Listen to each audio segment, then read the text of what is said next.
میں تھا غریب و بے کس و گمنام بے ہنر، کوئی نہ جانتا تھا کہ ہے قادیاں کدھر۔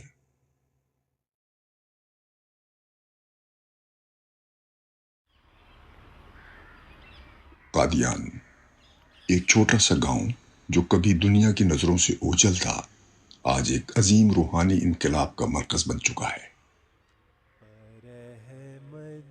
یہ وہ بابرکت زمین ہے جہاں الہی نور نازل ہوا اور دلوں کو ایک نئی روشنی ملی۔ یہ وہی مقام ہے جہاں سے ایک پیغام نے دنیا کو جگا دیا۔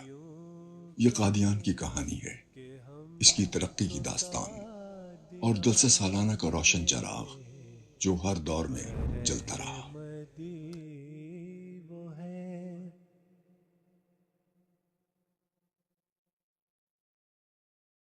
جلسے کا حقیقی پس منظر یہ ہے کہ صحبت صالحین کے بغیر جو ہے ایمان جو ہے وہ مکمل نہیں ہوتا۔ 1891 میں جب حضرت مسیح موعود علیہ السلام کو صوفی علماء نے مباحثے کا چیلنج دیا تو وہ مباحثے ہوئے اور اس میں ان کو بڑی زک اٹھانی پڑی۔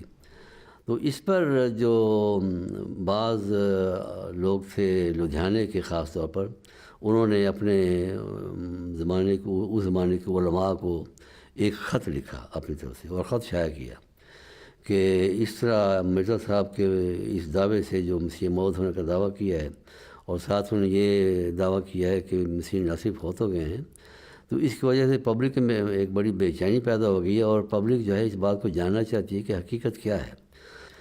اور لاہور کے بھی کچھ لوگوں نے اس طرح کا خط شائع کیا کہ اس سلسلہ میں علماء ہماری مدد کریں، کیونکہ مرزا صاحب کی جو جماعت وہ بڑھتی جاتی ہے، ان کا دعویٰ پھیلتا جاتا ہے اور بہت سے عوام جو ہیں وہ اس سلسلہ میں ابھی تک یہ فیصلہ نہیں کر سکتے کہ کون حق پر ہے کون باطل پر ہے۔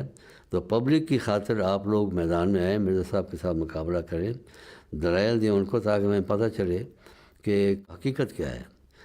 چونچہ اس کے نتیجے میں بعض علماء نے کوشش تو کی لیکن ان کو پھر زک اٹھانی پڑی اور اس کے نتیجے میں پھر بعض اور لوگ جماعت میں شامل ہو گئے، تو کھل کر وہ سامنے آتے نہیں تھے اور کوئی نہ کوئی بہانے بنا کے ٹال دیتے تھے۔ بالآخر حضرت مسیح موعود علیہ السلام نے ایک تجویز پیش کی، آپ نے ایک رسالہ لکھا آسمانی فیصلہ، اور آپ نے وہ آسمانی فیصلہ جو تھا لکھ کر تو اپنی جماعت کو ہدایت کی کہ سارے دوست اکٹھے ہو جائیں قادیان میں اور یہ سن لیں، اور اس کے بعد پھر ہم ایک کمیٹی تشکیل دیں گے جس میں مخالفین کے بھی اس میں ممبر ہوں اور یہ کمیٹی جو ہے وہ کام کرے۔ تو یہ پس منظر تھا اس 1891 کے جلسے کا جو 27 دسمبر کو ہوا تھا، جو ایک دن کا جلسہ تھا۔ 76 لوگ اس میں شامل ہوئے اور یہ جیسے کہتے ہیں ڈھاب کے کنارے پہ ایک بنایا گیا چبوترا بنایا گیا، اس پہ کلین بچھایا گیا، اس پہ یہ جلسہ منعقد ہوا اور اس طرح یہ جلسے کا انعقاد عمل میں آیا۔ اور اس پر حضرت مسیح موعود نے پھر 1891 میں فیصلہ کیا کہ یہ جلسہ جو ہے وہ ہر سال اس کا انعقاد ہوگا۔ چنانچہ اس کے 3 دن کے بعد پھر حضور نے وہ اشتہار جو تھا وہ شائع کیا کہ آئندہ 3 دن کے لیے 27 سے 29 دسمبر تک جلسہ ہوا کرے گا، جس میں ہمارے احباب آئیں، مرکز میں رہیں۔ مقصد یہ تھا حضور کا کہ میری صحبت میں رہیں تاکہ میری صحبت سے وہ استفادہ کریں اور ایک روحانی اور پاک تبدیلی ان میں پیدا ہو۔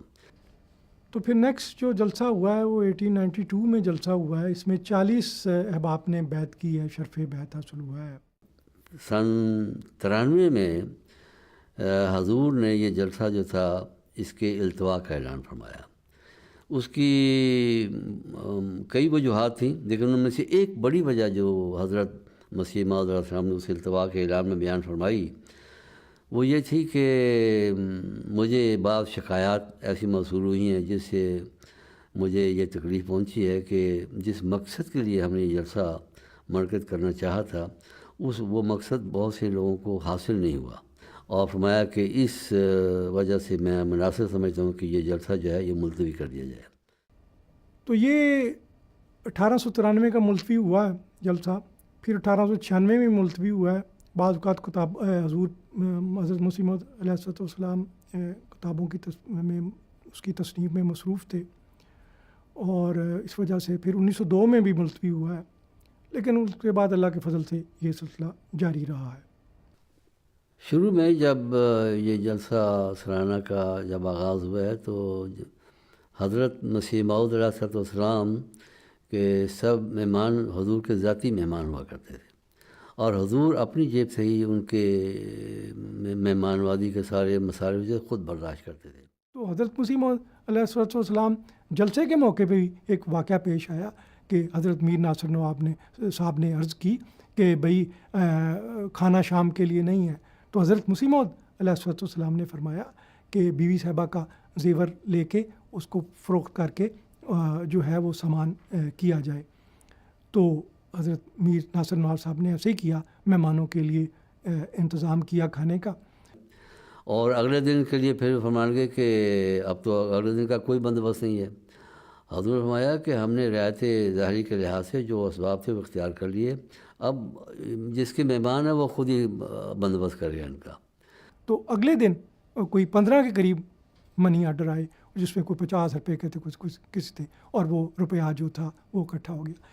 حضور نے وہ منی آرڈر تھام لیا اور فرمایا کہ میر صاحب کو بلاؤ۔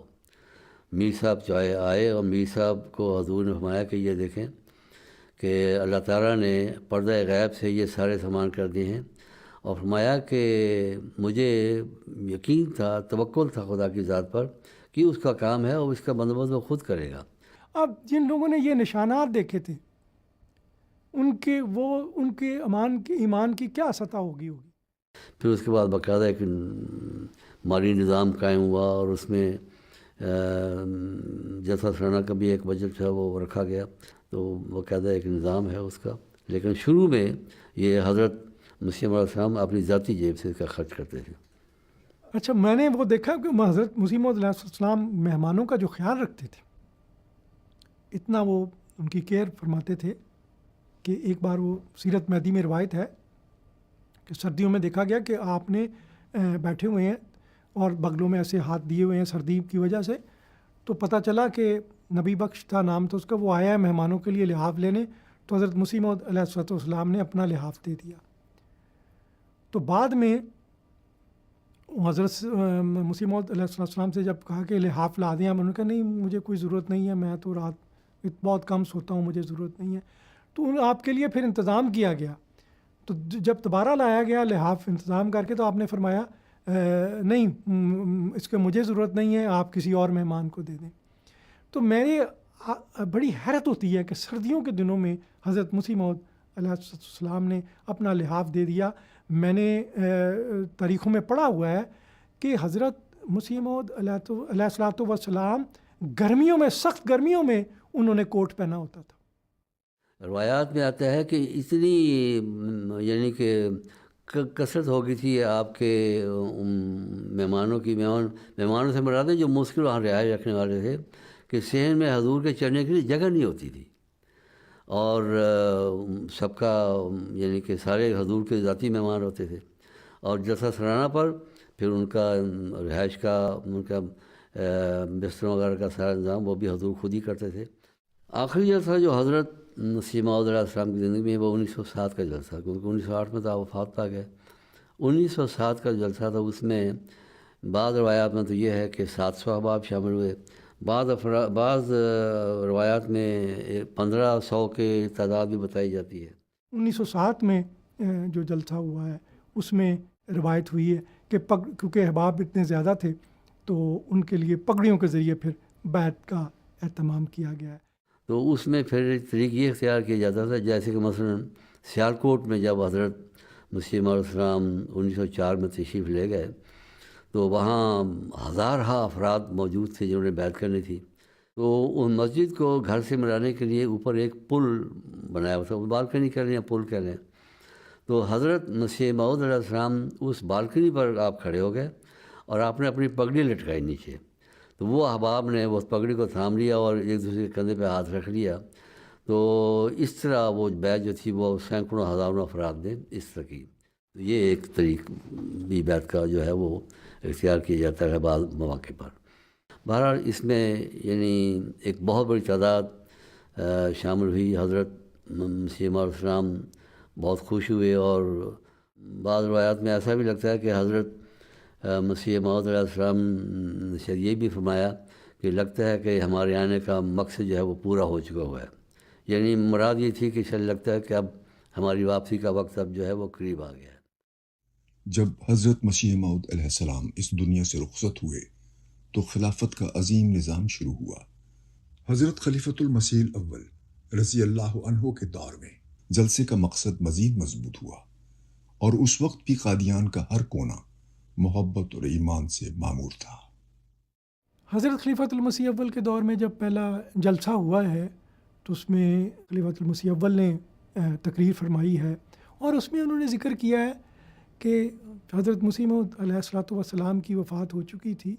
تو انہوں نے ایک اخبار کا حوالہ دیتے ہوئے ذکر کیا کہ اب جو ہے احمدی ان کی کمر ٹوٹ چکی ہے، ان کے بانی جو ہے وہ انتقال کر چکے ہیں، اور اب ان کا جو خلیفہ مقرر ہوا ہے وہ صرف نہ قرآن ہی پڑھائے گا اور کیا تعلیم دے سکتا ہے.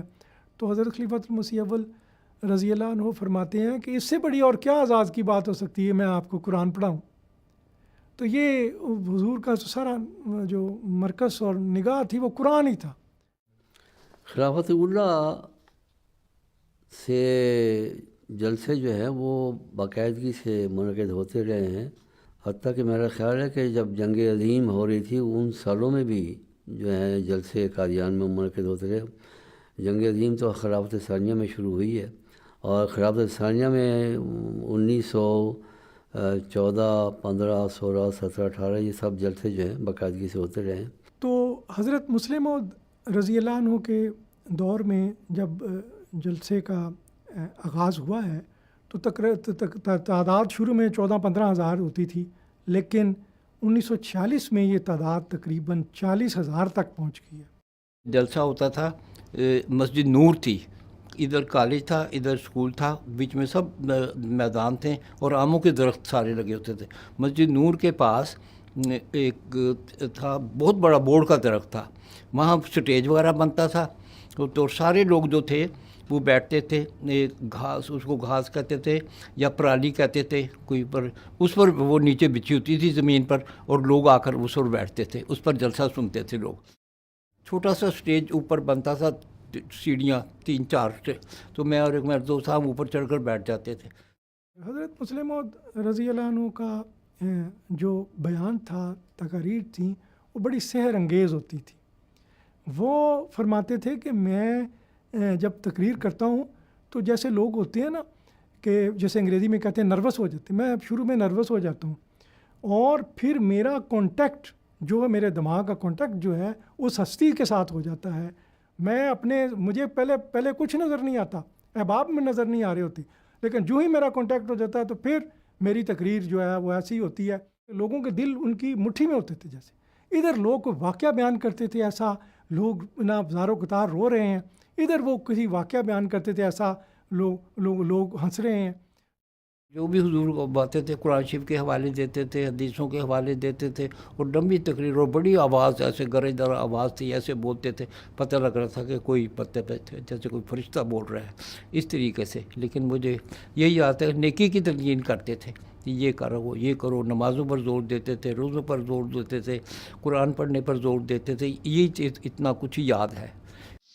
تو وہ یہ سمجھتے ہیں کہ اخلاق صرف افراد کے لیے ہیں، حکومت افراد کے لیے اخلاق نہیں، مگر قرآن کہتا ہے کہ حکومت کے لیے بھی اخلاق ہیں، اور قوم کے لیے بھی اخلاق ہیں، اور افراد کے لیے بھی اخلاق. اب اللہ تعالیٰ کے آج اگر ہم فضلوں کو دیکھتے ہیں اور ان کا مقابلہ کریں، خدا تعالیٰ نے کیسے جماعت کو ترقی دی اور کیسے سہولیات پہنچائی ہیں. حضرت مسیح صلی اللہ علیہ وسلم کے پہلے جلسے سے لے کے لمبا عرصہ تک قادیان کے مختلف جلسوں میں براہ راست آواز پہنچانے کا جو نظام تھا، جب تک قادیان میں لاؤڈ اسپیکر نہیں آیا، 1930s میں آیا حضرت مسلم موعود رضی اللہ عنہ کے دور میں، تب تک مختلف یا مقرر کو بہت زیادہ زور سے بولنا پڑتا تھا، پھر مقرر کے پیچھے اور لوگ جو اس کو تھے وہ بولا کرتے تھے، پھر جا کے آواز پہنچا کرتی تھی. لوگوں کو چونکہ عادت تھی قریب بیٹھنے کی، پہلے سے جب لاؤڈ اسپیکر نہیں ہوتا تھا حضور کے زیادہ سے زیادہ قریب آ کے بیٹھتے تھے. تو جب ان کو کہا گیا کہ آپ پیچھے ہو کے بیٹھے ہیں تو وہ ان کو سمجھ نہیں آ رہی تھی کہ پیچھے ہو کے کیوں بٹھا رہے ہیں. تو ان کو بتایا گیا کہ یہ جو لگا ہوا لاؤڈ اسپیکر سے آپ کا آواز آئے گی، تو وہ کہیں گے یہ تو سانو کی گانا سنائے گا. تو اس کی کوشش تھی کہ ہم قریب ہو کے بیٹھیں. اس کا میرے ذہن میں ایک واقعہ ہے حضرت مسلم موعود کا کہ نا وہ جب انہوں نے کہا نا، حضرت مسلم موعود نے بیان فرمایا کہ جب عورتوں نے کو کہا گیا نا کہ آپ ذرا پیچھے پیچھے بیٹھیں، اس میں سے آواز آئی، تو عورتوں نے کہا، لجنا کی عورتوں نے کہا کہ ہم کوئی پاگل ہیں جب بچیوں نے اس میں سے آواز آئے گی، انہوں نے کہا ہم کوئی پاگل ہیں، تو ان کو مان نہیں رہی تھی. تو وہ کہ حضرت مسلم موعود نے اس میں یہی فرمایا تھا ایک زمانہ آئے گا کہ یہ آواز دنیا میں پہنچ جائے گی. تو بہرحال وہ پھر جب انہوں نے آواز سنی تو پھر ان کو اندازہ ہو گیا. تو لیکن یہ اس وقت ایک لطیفہ ہوا کہ بعض لوگوں کو جب کہا گیا کہ آپ پیچھے ہو کے بیٹھیں، تو وہ کہیں گے یہ تو یا پونپو جو ہے سانو کی سنائے گا. تو کیونکہ وہ تو جانتے تھے کہ حضرت مسلم موعود کے قریب بیٹھنے سے ہمیں آواز آئے گی. مجھے پوری تعداد تو نہیں پتہ، لیکن جو جلسہ گاہ ہوتا تھا وہ پورا بھرا ہوا ہوتا تھا، پورے بھرے ہوئے ہوتے تھے، اور لوگ بھائی اسی کثیر پر بیٹھ کر کثیر رکھ لیتے تھے، جلسہ سن رہے ہیں، پی رہے ہیں، اور کوئی کچھ کھانا پینا یہ وہ کچھ نہیں، خاموشی سے آرام سے بیٹھ کر جلسہ سنتے تھے. ہزاروں کا مجمع جو تھا وہ بیٹھا تقریر سن رہا ہوتا تھا اور بڑی توجہ سے. بلکہ ہم نے سنا ہے کہ بعض لوگ اپنے ساتھ نوٹ بکیں لے کے آیا کرتے تھے، اور وہ گھٹنوں پہ انہوں نے ایک ہاتھ سے موم بتی تھانی ہوئی ہے. اگر رات ہو جاتی تھی، بعد کا اندھیرا ہو جاتا ہے، اس کے بعد بھی حضور کا لیکچر جاری رہتا تھا. تو لوگ ایک ہاتھ میں موم بتی تھامی اور دائیں ہاتھ سے وہ گھٹنے پر رکھ کے وہ نوٹس لے رہے ہیں. اتنی توجہ سے وہ سنا کرتے تھے، بڑے انعماق سے. تو کوئی یعنی کہ کسی کو اس بات کی یعنی ہمت نہیں ہوتی تھی کہ وہ جلسے سے باہر اٹھ کے جائے. حضرت مسلم موعود رضی اللہ عنہ کے دور میں تو ایک جو ہے جس طرح پروگرس ہوئی ہے جماعت کی، وہ ایک دیوبندی اسکالر سمیع اللہ فاروقی صاحب کہتے ہیں کہ دیکھیں جب حضرت مسلم موعود علیہ السلام نے یہ پیش گوئی مسلم موعود فرمائی تھی، اس وقت تو یہ بچے تھے، تو اب دیکھو کس شان سے پوری ہو رہی ہے. تو وہ ایک نشان تھا، اور ہر چیز میں ہر جگہ پہ اس کی صداقت کی جھلکیاں جو ہیں وہ نظر آ رہی تھیں. حضرت خلیفۃ المسیح ثانی رضی اللہ عنہ کا دور وہ تھا جب جلسہ قادیان اپنی اوج پر پہنچا، لیکن تقسیم ہندوستان نے حالات کو بدل دیا اور جلسہ قادیان میں شمولیت ممکن نہ رہی. 1947 میں ہجرت ہوئی اور بڑے تکلیف دہ حالات میں حضرت مسلم موعود رضی اللہ تعالیٰ عنہ نے قادیان کو چھوڑا تھا. اور وہ داغ ہجرت کا جو الہام ہے ایک دفعہ پہلی دفعہ اس طرح بھی پورا ہوا کہ جو حضرت مسلم رضی اللہ تعالیٰ عنہ ہجرت کر کے قادیان سے ربا پا لاہور تشریف لے آئے تھے. اور بڑا ہی وہ واقعات تاریخ میں بیان ہوتے ہیں کہ کتنے ہی تکلیف دہ اور کتنی مشکلوں سے حضرت مسلم رضی اللہ تعالیٰ عنہ کے لیے بہت مشکل فیصلہ تھا قادیان چھوڑنا. لیکن پھر اس وقت کے حالات اور جماعت کے بزرگان نے حضرت مسلم رضی اللہ عنہ کہا کہ جماعت کا جو زندگی ہے وہ خلافت کے وجود کے ساتھ ہے اور خلافت کے ساتھ اس کا تعلق ہے، تو قادیان اب چھوڑنا پڑے گا کہ حالات خراب ہو رہے ہیں، وہاں پہ بحیثیت خلیفۃ المسیح وہ ذمہ داریاں ادا نہیں ہو سکیں گی. اس پہ حضرت مسلم رضی اللہ عنہ ہجرت کر کے لاہور تشریف لے آئے.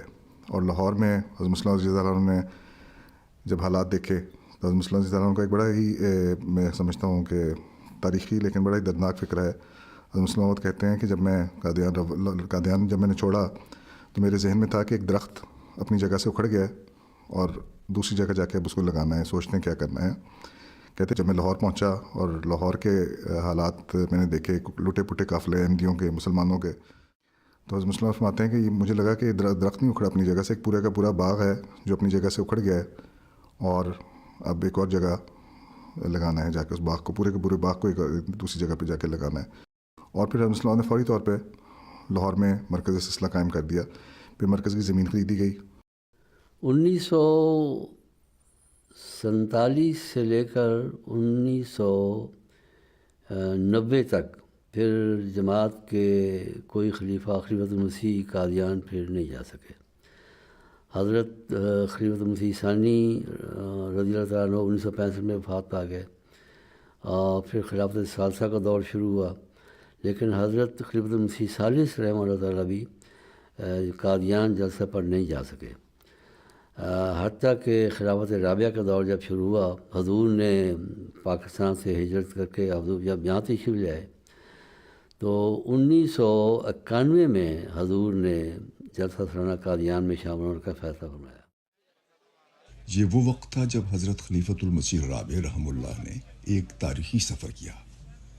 قادیان کی مٹی دوبارہ خلیفہ وقت کے قدموں سے مہک اٹھی۔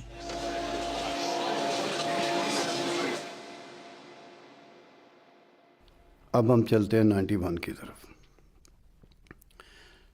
میرے خیال میں حضور کے ذہن میں تھا کہ 100 سالہ جلسہ وہاں ہونا چاہیے۔ مجھے تو یہ پتہ چلا تھا کہ جانا ہے، تو مجھے کہا کہ آپ ایڈوانس جائیں اور جا کے سیٹنگ کریں، کیونکہ یہ پارٹیشن کے بعد کسی خلیفۃ المسیح کا پہلا دورہ تھا، اور اتنے سال گزر جانے کے بعد وہاں کا جو جلسے کا کنسیپٹ تھا یا جو ان لوگوں کا ایک ٹرینڈ ہو چکا تھا وہ بہت ڈیفرنٹ تھا۔ مثلا وہ جلسہ سالانہ ایک ٹیبل رکھ کے ایک سٹیج چھوٹے سے پہ وہ کر لیتے تھے، 1-2 مائک رکھ لیتے تھے تو جلسہ ہو جاتا تھا ان کا۔ لیکن اب یہ وہ جلسہ نہیں تھا جو ہونا چاہیے تھا، یا جس کا مین ٹارگٹ تھا ہمارا۔ میں نے تھوڑا سا ان کے ساتھ کام کیا، لیکن پھر امیر صاحب یو کے نے آ کے، وہ ایڈمنسٹریشن پہ تھے، میں سیکورٹی کنسیپٹ ہوں۔ ہم ٹرین پہ آئے تھے اور قادیان جب اسٹیشن پہ آئے تو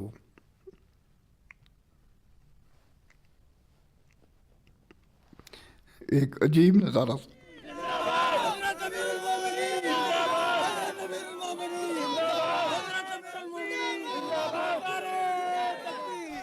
بہت عجیب نظارہ، ہر کوئی رو رہا تھا، ہر کوئی رو رہا تھا۔ حضور کھڑے رہے ہیں ٹرین میں، کافی دیر کھڑے رہے۔ میں نے اسی کو دیکھا، دعا بھی کی، مجھے یاد ہے دعا بھی کی، اور پھر اس کے بعد پھر ہم حضور نیچے تشریف لائے، اور اب کافی لوگ ملنے کے لیے آئے ہوئے تھے۔ ایک خاص برقی رو ساری جماعت میں چل رہی تھی کہ خلیفہ وقت آج قادیان کے اس جلسے میں، یعنی ہجرت کے بعد یہ پہلا موقع تھا کہ خلیفہ وقت، کوئی بھی خلیفہ وقت اس جلسے میں شامل ہو۔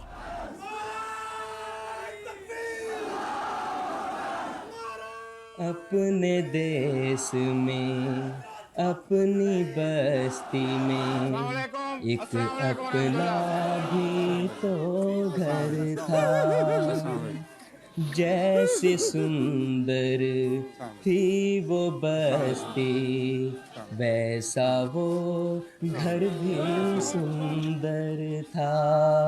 ٹرین میں ہی حضور نے وہ نظم لکھی تھی جو قادیان والی ہے۔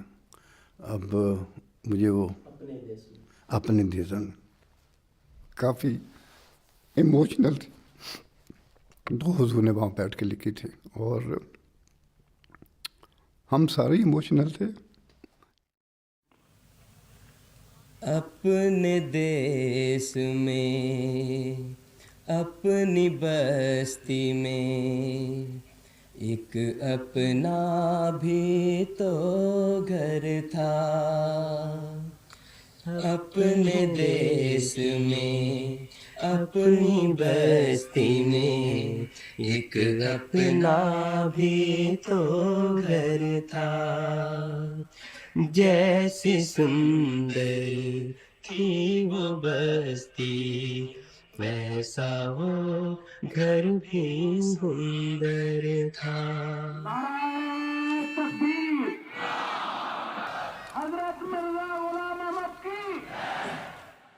جتنے بھی وہاں پہ احباب تھے جن کو بلایا گیا تھا نظم کے آڈیشن کے لیے، کسی کو بھی نہیں پتہ تھا کہ کون سی نظم ہے، کیا لیرکس ہیں، بالکل ایمٹی، کچھ نہیں پتہ، اور سب وہاں پہ انتظار کر رہے ہیں، منتظر ہیں کہ کوئی چیز آئے ہم لکھیں جس کی ہم طرز بنائیں۔ پرائیویٹ سیکرٹری صاحب حضور کے پاس جا کر چند اشعار ہمارے لیے لے کے آتے ہیں. اور یہ بھی دیکھیں ایسی ایک اللہ تعالیٰ کا ایک ایسا فضل ہے کہ میں نے اپنی لائف میں کبھی ایسا نہیں دیکھا کہ جیسے ہی وہ ہم کو لکھوا رہے ہیں نظم اپنے دیس میں اپنی بستی میں لکھ رہا ہوں اور میری طرز بن رہی ہے. ایسا کبھی نہیں ہوا. جس طرح سے پین چلتا ہے اپنے دیس میں اپنی بستی میں، مطلب یہ سمجھیں کہ جیسے ایک طرز جو ہے کسی لیرکس کا انتظار کر رہی ہے اور وہ اس میں پروئے گئے ہیں. اور یہ جو طرز جب میں نے اسی وقت میں نے کہا کہ ہاں ٹھیک ہے الحمدللہ میں اس کو سنا دوں گا. اور پھر میں نے اس کو جب سنایا تو وہ بھی الحمدللہ اس میں بھی کوئی ٹائم نہیں لگا اور میری سلیکشن ہوگی اس میں. اپنے دیس میں اپنی بستی میں ایک اپنا بھی تو گھر تھا. اپنے دیس میں اپنی بستی میں ایک اپنا بھی تو گھر تھا. جیسے سندر بڑا مزہ آ رہا ہے. آندے ہی میں اور میرے بچے اس طرح اسی ایکسائٹ ہو گئے سی کہتے آنا خود ایک زندگی کا مزہ ہے جو اتنے دی فضا ہے. دوسرے دیکھو نا اتنے جماعت دے بانی پیدا ہوئے انہوں نے اس ہوا بھی ساہ لیتے گلیاں پھرے انہوں مکانہ اسی رہ رہے ہیں. اے جذباتی تعلق ہے نا گہرا ہے کہ ایک مذہبی آدمی ہی انہوں محسوس پوری طرح کر سکتا ہے. لیکن اے صرف مذہبی تعلق نہیں گہرا انسانی رشتہ ہے. دل میں اس کی کتھائیں دیس بدیس لیے پھرتا ہوں. حضور صبح سیر کے لیے بھی چلے جاتے تھے اور ہر طرف جاتے تھے ہر طرف گلیوں میں. تو بغیر مطلب ہے کہ کوئی شیڈول نہیں ہوتا تھا. صبح کے وقت سیر کا جو ان کا ہوتا تھا بھیجتے مکرے جانا دعا کرنا پھر اس کے بعد چل پڑنا. تو پھر کبھی کسی کے گھر چلے جانا کبھی کسی گلی میں چلے جانا نا. تو حضور کو تو سارا پتہ تھا. ہمیں تو اتنا رب قادیان کی گلیوں کا نہیں پتہ تھا لیکن ہم بھی ساتھ ہوتے. جلسہ ایک لحاظ سے بہت تاریخی جلسہ تھا. غیر معمولی حالات میں حضور وہاں پر تشریف لے گئے اور بڑی شان و شوکت کے ساتھ یہ جلسہ منعقد ہوا. کانفرنس ساڑھے واسطے بہت زیادہ اہمیت رکھتی ہے اس لحاظ نال کہ 100 سال دے وچ ایک دفعہ ہی آنا ہے نا 100 سال دا جلسہ. لیکن اس جلسے وچ نال ہے گل شامل ہو گئی کہ جدوں دی تقسیم ہوئی ہے ہند پارٹیشن ہوئی ہے ادو بعد کوئی خلیفہ کدی اتنے نہیں آیا اور پہلی دفعہ اللہ تعالیٰ نے منو ہمت دیتی فیصلہ کرن دی توفیق عطا فرمائی اور خدا نے پھر سامان ایسے کر دیتے کہ ہندوستان دی حکومت نے بے حد تعاون کیتا ہے ساری دنیا وچ. حالانکہ ایسی خیال نہیں کر سکتے سی کہ ایسا کریں گے اور پاکستان نے بھی کوئی روک نہیں پائی. جنہیں انہوں نے پریشر پے نے کہ رستے حائل ہو کچھ اللہ نے ایسی تقدیر نے کم کیتا کوئی روک نہیں پائی. ہر کم خود بخود چل پائے آپ ہی آپ چالو ہو گئے.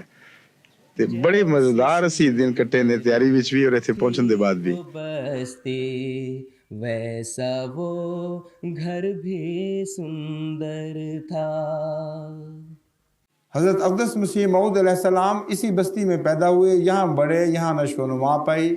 یہی اس احمدیت کا مرکز بنا اور آپ کو الہام اللہ تعالیٰ ایسے کر رہا ہے جیسے آپ قادیان سے باہر ہیں اور وعدے کر رہا ہے کہ ضرور لے کے آئے گا. یہ حیرت انگیز مضمون ہے. تمام الہامات میں قادیان آنے کے الفاظ نہیں ملتے قادیان جانے کے الفاظ ملتے ہیں. حالانکہ جو شخص قادیان بیٹھا رویا دیکھ رہا ہے اس کو یہ نظر آنا چاہیے تھا کہ میں باہر سے قادیان واپس آ رہا ہوں. یعنی میرا مقام قادیان ہے اور میں واپس لوٹ رہا ہوں، یہ نظارہ ہونا چاہیے. ایک بھی جگہ حضرت مسیح موعود علیہ السلام نے اس طرح اس نقشے کو نہیں کھینچا، بلکہ یہ اظہار فرمایا کہ میں قادیان جا رہا ہوں اور رستے میں روکے ہیں.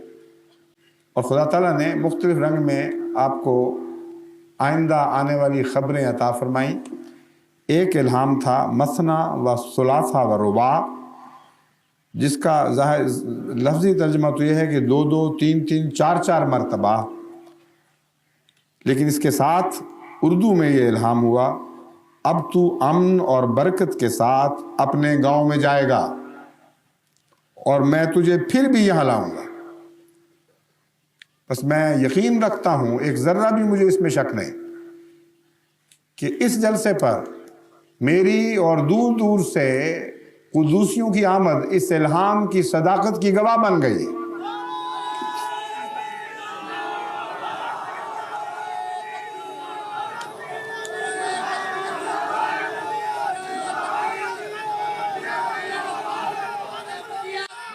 کیونکہ جو وعدہ حضرت مسیح موعود علیہ السلام سے کیا گیا تھا وہ آج حضرت اقدس مسیح موعود علیہ السلام کے اس انتہائی عاجز اور ادنا غلام کی صورت کے حق میں پورا ہوا ہے.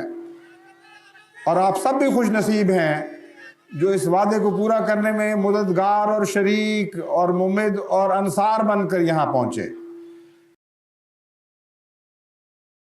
وہ ایک بہت ایموشنل دن تھے اور سیزن تھا جب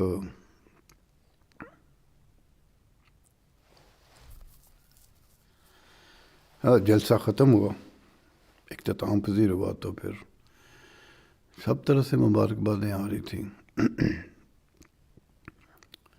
حضور سب کو گلے ملے، مجھے بھی ملے، مجھے بھی رونا آ گیا، حضور کو بھی رونا. کافی دیر حضور نے مجھے ساتھ لگائے رکھا، میں مبارکباد دیتا رہا. لیکن ایک دعا کا سلسلہ جاری ہو جانا چاہیے.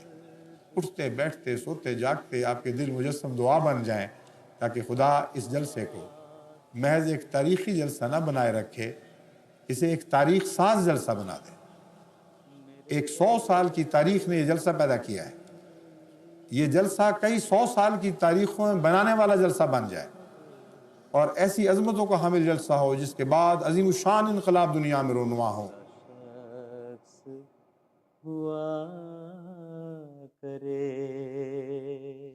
حضرت خلیفۃ المسیح الرابع رحم اللہ کا یہ سفر محض ایک روحانی منزل تک پہنچنے کا سفر نہیں تھا، بلکہ یہ ایک امت کے جذبات، عشق الہی اور ایثار کا بے مثال اظہار تھا. یہ تاریخ کا وہ روشن باب تھا جو ہر دل کو جلا بخش گیا اور ہر روح کو ایک مثال بنا گیا. لیکن یہ کہانی یہیں ختم نہیں ہوتی. حضرت خلیفۃ المسیح الخامس اید اللہ تعالی بنصر العزیز کے دور میں قادیان کی بستی کا یہ چراغ محبت اور بھی روشن ہوا. ایک نئے عہد کا آغاز ہوا اور دنیا بھر میں اس بستی کا نور ہر طرف مزید پھیل کر دلوں کو منور کرنے لگا.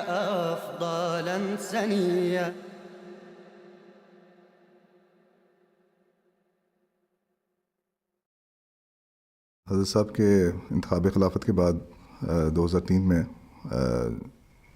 یہ میرا خیال ہے اس کے ساتھ ہی اس وقت تھے ناظر صاحب علامہ صاحبزادہ مرزا وسیم احمد صاحب. میرا خیال ہے ان کے سید صاحب نے شاید انیشیلی ڈسکس کیا تھا.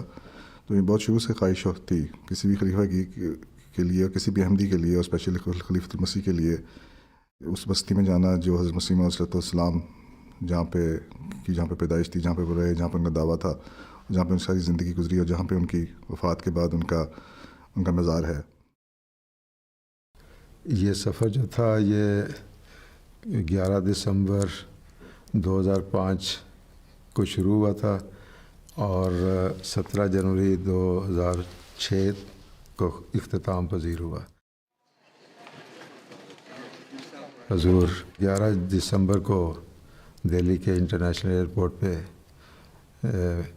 ورود فرما ہوئے وہاں کی فارمیلٹیز مکمل کرنے کے بعد قافلہ جو ہے وہ قادیان کے لیے تو نہیں دلی مسجد کے لیے روانہ ہوا، جو پہلے کچھ دن دلی میں قیام تھا۔ یہ الہی تقدیر تھی کہ ٹھیک 100 سال بعد 2005 میں حضرت مسیح موعود علیہ السلام کے جانشین، آپ کے خلیفہ حضرت خلیفۃ المسیح الخامس سید اللہ تعالیٰ کو اپنے دہلی قیام کے دوران حضرت خواجہ بختیار کاکی رحمۃ اللہ علیہ کی قبر پر دعا کے لیے تشریف لے جانے کا موقع ملا، اور بینی اسی طرح جس طرح مسیح موعود علیہ السلام نے دعا کے بعد باہر نکل کے غرباء میں رقم تقسیم فرمائی، آپ نے بھی اسی طرح باہر نکل کے رقم تقسیم فرمائی۔ لیکن دعا کے بعد واپس آنے تک بھی ہرگز کسی کو یہ علم نہیں تھا کہ یہ واقعہ 100 سال پہلے بھی گزر چکا ہے کہ حضرت مسیح موعود علیہ السلام یہاں تشریف لائے تھے۔ 15 دسمبر جمعرات کا دن تھا جب قادیان کے لیے روانہ ہوئے، تو ریل گاڑی کے ذریعے یہ سفر تھا جو دہلی سے امرتسر تک تھا، اور آگے پھر امرتسر سے کاروں کے ذریعہ قادیان پہنچنا تھا۔ تو اس سفر کے دوران جب لدھیانہ اسٹیشن پر گاڑی پہنچی تو وہاں لدھیانہ کی جماعت اسٹیشن پر حضور انور کے شرف زیارت کے لیے آئی ہوئی تھی۔ وہاں مرد و خواتین اور بچے سب اپنے پیارے آقا کا دیدار کرنے کے لیے موجود تھے، اور حضور گاڑی کے ڈبے کے دروازے پہ تشریف لائے۔ اور ایک عجیب منظر تھا کہ وہ سارے رو رہے تھے، تو روتے جا رہے تھے، تو حضور کھڑے رہے دروازے میں۔ اس کے بعد حضور واپس آ کر اپنی نشست پر بیٹھے، اور جو گاڑی کی کھڑکی تھی، ونڈو تھی، اس میں حضور ان کو پھر دیکھتے رہے۔ پھر جب حضور نے دیکھا کہ کھڑے ہیں مسلسل رو رہے ہیں، پھر حضور دوبارہ اٹھے اپنی سیٹ سے، پھر آ کر دروازے میں کھڑے ہو گئے۔ وہ جذبات کی ایسی کیفیت تھی کہ حضور سے بھی نہیں بیٹھا جا رہا تھا، تو باہر لوگ جو تھے وہ بھی بے قرار تھے۔ حضور پھر دروازے پہ آ گئے۔ تو یہ ایک بڑا سفر کے دوران ایک ایسا منظر تھا جو پیار اور محبت کا اور خلافت سے عشق کا، کہ جتنا عرصہ وہ اسٹیشن پہ کھڑے رہے ہیں، حضور کو دیکھتے رہے ہیں، وہ روتے رہے ہیں۔ اس کے بعد جب وہاں سے روانہ ہوئے لدھیانہ سے، تو گاڑی کا نے آخری سٹاپ امرتسر تھا۔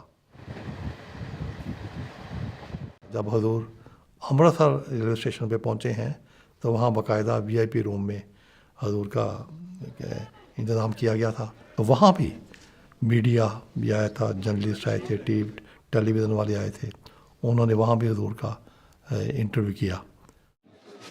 جی، اس چیف بننے کے بعد، نقیب بننے کے بعد اب پہلی بار جا رہے ہیں، کیا فیلنگ؟ دیکھیں، فیلنگ تو وہیں سے جماعت کی بنیاد پڑی، وہیں ہمارے بانی پیدا ہوئے، وہیں ان کی تدفین ہے۔ ایک مقدس شہر ہے وہ ہمارے لیے اس لحاظ سے۔ تو ہر انسان کا جو جذبات ہوتے ہیں اپنے ایک مقدس جگہ کے لیے، وہ جذبات میرے بھی ہیں، اور جس طرح میں قریب ہوتا جاؤں گا، جذبات میں بہرحال اضافہ ہوتا جائے گا۔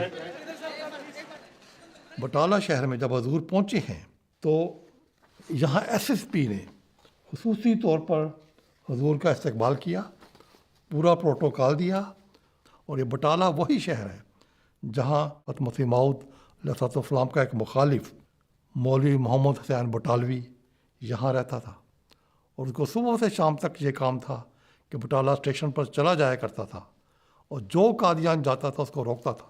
تو اس کو ایک دن ایک آمدی دوست نے مخاطب ہو کر کہا کہ مولوی صاحب، آپ کا تو لوگوں کو روک روک کر صبح سے شام تک آپ کی جوتیاں گت گئی ہیں، اور قادیان جانے والے کی قادیان جا جا کر جوتیاں گت گئی ہیں۔ تو یہ نشان بھی ہم نے دیکھا کہ وہ بٹالہ جہاں یہ مخالف مولوی حضرت مسیح موعود علیہ السلام کے زمانے میں لوگوں کو جانے سے روکتا تھا، آج اس شہر میں جب حضرت خلیفۃ المسیح خامس پہنچے ہیں تو شہر کے حکومتی حکام نے VIP گیسٹ کا اعزاز دیا، اور دوسری طرف یہ مخالف مولوی، اس کو آج اس سارے شہر میں کوئی نہیں جانتا، اس کا نام تک کوئی نہیں جانتا۔ اب تقریباً 5 بجے کا وقت ہو گیا، اور قادیان جو ہے وہ آنے والا ہے۔